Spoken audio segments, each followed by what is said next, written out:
Gente, nesse vídeo eu tô lembrando de cada caso que eu tive de paciente entrando em crise emocional. Não sei se já aconteceu com vocês, mas É fogo, é é fogo. fogo. Teve um paciente que eu coloquei as agulhinhas, nem mexia com fito nessa época, nem nada, só coloquei as agulhinhas, deixei ela lá. Eu voltei, sabe, 5, 10 minutinhos, aquela coisa assim. A paciente tava chorando copiosamente, ficou 3 horas e meia sem parar de chorar, assim. Nossa, era a primeira paciente da manhã, minha agenda virou um caos, as secretárias, os colegas ficaram assim, o que está acontecendo, Gustavo? Está ouvindo aí? Se matou a paciente. E você sabe que isso acontece demais, né? Nossa Senhora. Tanto que eu já tive um paciente que ele falou, Francisco, eu perguntei assim, era a primeira consulta, eu falei assim, você tem medo de agulha, né? Porque eu uso muita técnica sem agulha. Uhum. E ele fala, não tenho medo de agulha, mas eu só tenho um contra. Não me inventa de colocar aquela agulha aqui, ó, no VC17, né? Ou seja, é um no ponto bem entre os mamilos aqui. Isso. Ele falou assim, não inventa de colocar aqui, porque a última vez que me colocaram essa agulha numa sessão de acupuntura, eu perdi a estribeira. Em Minas Gerais a gente fala. O que é perder a estribeira? Perdeu o estribo, né? No cavalo. Ele falou que chorou até não poder mais. Gente, isso acontece demais, porque como a acupuntura e outras técnicas que a gente mexe liberam, né, o movimento energia, Qi, né? Às vezes você vai pegar aquela estase, que muitas vezes é uma estase emocional, né, aquela coisa, e quebra. Essa paciente foi fantástica, que depois, o que eu descobri? Ela tinha tido uma... Na verdade, ela tinha um luto de uma pessoa que tinha, infelizmente, a família dela tinha falecido, e ela não tinha podido chorar. Ela tinha segurado a família toda, tinha feito aquela coisa, e ela ficou lá firme e forte. E aquela sessão no meu consultório... Tá, mas agora me conta aqui o negócio, porque o Gu, ele é psicólogo, aí tá de boa, ele vai conseguir falar, então. E aí, o que você fez? No caso dela, eu usei uma técnica que vocês podem usar mesmo sem serem psicólogos, né?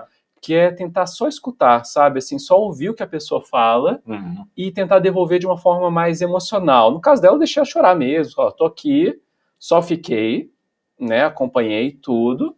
E aí depois, quando ela começou a falar, eu falava, ó, então você tá sentindo muito triste, não é isso? Ah, tô triste mesmo. Ah, sabe o quê? Tá lembrando de uma pessoa? É, tô lembrando mesmo. E ela começou a sentir ouvida.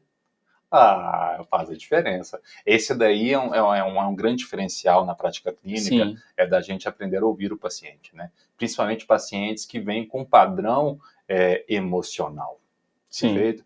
E hoje, né, o que mais tem são queixas mais emocionais, né? E o que menos a gente tem, né, Tia? A gente tem menos escuta, né? Tem menos escuta, não só em consultório, né? Mas no mundo por completo. Por ficar só aqui no celular. Telefone. É isso aí. E aí isso quebra, né, essa capacidade da gente se ouvir, ser ouvido, né, e ouvir o nosso emocional. Sim. Então, acho que... E além disso, a gente tem que chamar atenção por uma coisa. Muitas vezes as pessoas chegam ao nosso consultório com um padrão, né? Tipo assim, eu tenho isso. Eu tenho o nome de uma doença. Ah, né? sim, a pessoa já vem com aquele... isso fosse um determinismo, né? Ó, você tem isso e pronto, acabou. Vou dar um exemplo básico. Tipo assim, eu tenho transtorno de ansiedade, por exemplo, né? É meu, né? Eu não posso largar isso. Isso. E muitas vezes o paciente chega aqui com assim, eu tenho transtorno de ansiedade, sei que vou tomar remédio o resto da vida, e se sente culpado por ter o transtorno de ansiedade e talvez o amigo não ter. Interessante, eu sinto mais... Tem isso também, né?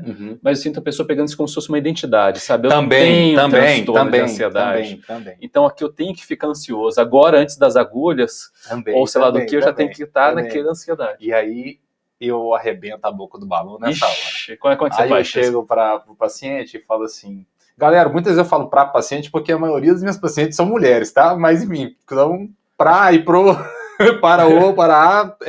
tanto faz. Coloca para vocês, coloca nos comentários o que vocês acham, se é mais homem, se é mais mulher. Pra gente, nós dois, acho que a maior parte das pessoas... Isso, pelo menos em Brasília aqui, 95% são mulheres. São damas. E o que eu falei com ela é o seguinte, olha só, para a medicina chinesa, você não tem ansiedade. Olha só que lindo, né, gente? Olha a sacada da medicina chinesa. Ela está ansiosa. Ela olhou para mim assim, não, mas isso é impossível. Eu falei assim, não. Para a medicina chinesa, você está ansiosa. Então, ou seja, a ansiedade é um sintoma do desequilíbrio energético. Exatamente. Aí já muda a visão. Olha o tanto que isso quebra, né? Uma maneira, assim, uma identidade, já não é uma identidade, é uma coisa que eu tenho e posso largar, né? Isso, e fala assim, mas eu faço meditação, eu faço isso, eu faço aquilo e nada resolve. Assim, ok, eu te entendo. É você acolhe o paciente, né? E só de eu falar isso, o paciente fala assim, cara, eu não acredito. Você entendeu? Gente, isso já é legal, que o paciente fala não acredita, mas ele fala de um lugar que ele foi entendido. Isso, a pior coisa que você pode fazer a pessoa em transtorno de ansiedade ou de agitação, uma crise emocional, falar, se acalma aí, viu? Não fica nervoso, não fica bravo, não fica choroso, né? Você acolher o paciente e dar uma outra visão, já ajuda a canalizar essa energia. Aí ela falou assim, mas me explica melhor isso daí. Aí eu falei, olha, eu vou te explicar o seguinte. Imagina que você é um carro, ok? Porque eu sou muito de ilustrar e dar exemplo besta, viu, galera? E se eu soltar um palavrão aqui de vez em quando, a gente vai colocar o pi no negócio. É edição. Então, o que acontece? Assim, imagina que você é um carro. E nesse momento, o seu radiador está com pouca água. O que acontece com o carro quando fica o radiador pouca água, né? Ele vai esquentando. O carro vai esquentando e vai fervendo. Foi que eu tentei explicar para ela o que é um yin. Sim. O que é a estrutura, né? Que está faltando nesse caso. Que está faltando do ponto de vista fisiológico, do ponto de vista energético, ok? Então, possivelmente, naquele momento, eu falei, olha, possivelmente no seu coração.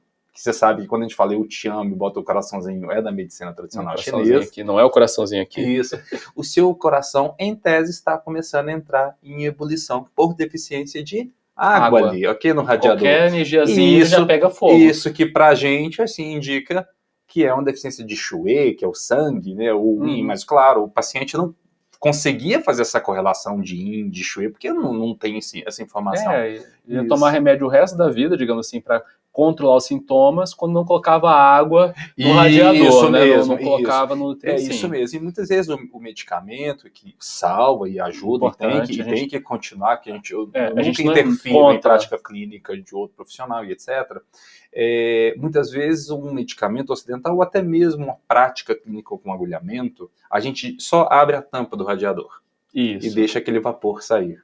Eu coloco um pouquinho de água, mas tão pouquinho que só andou, já ebuliu isso de novo. E aí eu falei assim, olha, eu sugiro a gente começar a trabalhar com a fitoterapia chinesa, que existem fórmulas que nutrem o yin, o sangue do coração. Que é muito comum das damas estarem deficientes. Perfeito, porque tende a ter uma deficiência de sangue, fisiológica mesmo, porque a mulher menstrua todos os meses, perde muito yin. A vida da mulher hoje é muito demandada. A mulher tem 3 empregos. Por um estímulo excessivo do yang, vai consumindo mais ainda.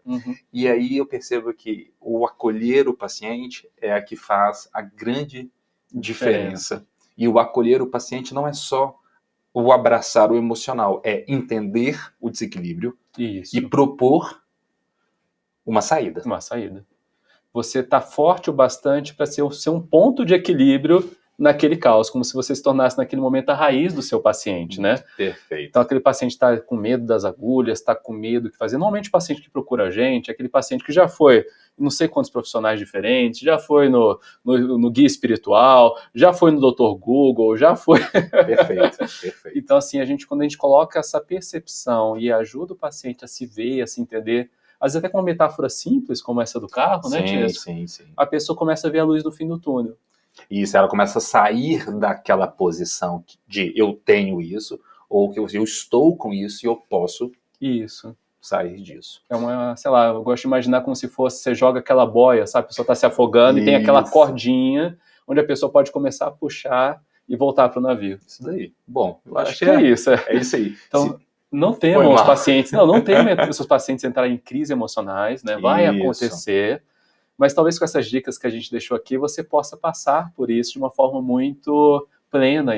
Principalmente se o paciente estiver em ebulição assim, ao momento de você agulhar, libera essa emoção, né? E o que acontece? É a mesma coisa, já abriu ali o registro e sai gás para todos os lados. Mas é isso. A gente quer convidar vocês a se inscrever, a curtir, compartilhar esse material. Compartilhar casos também que vocês passaram por isso daí, pra gente trocar informação e vamos para cima. Muita luz e até o nosso próximo vídeo. Vamos que vamos, galera.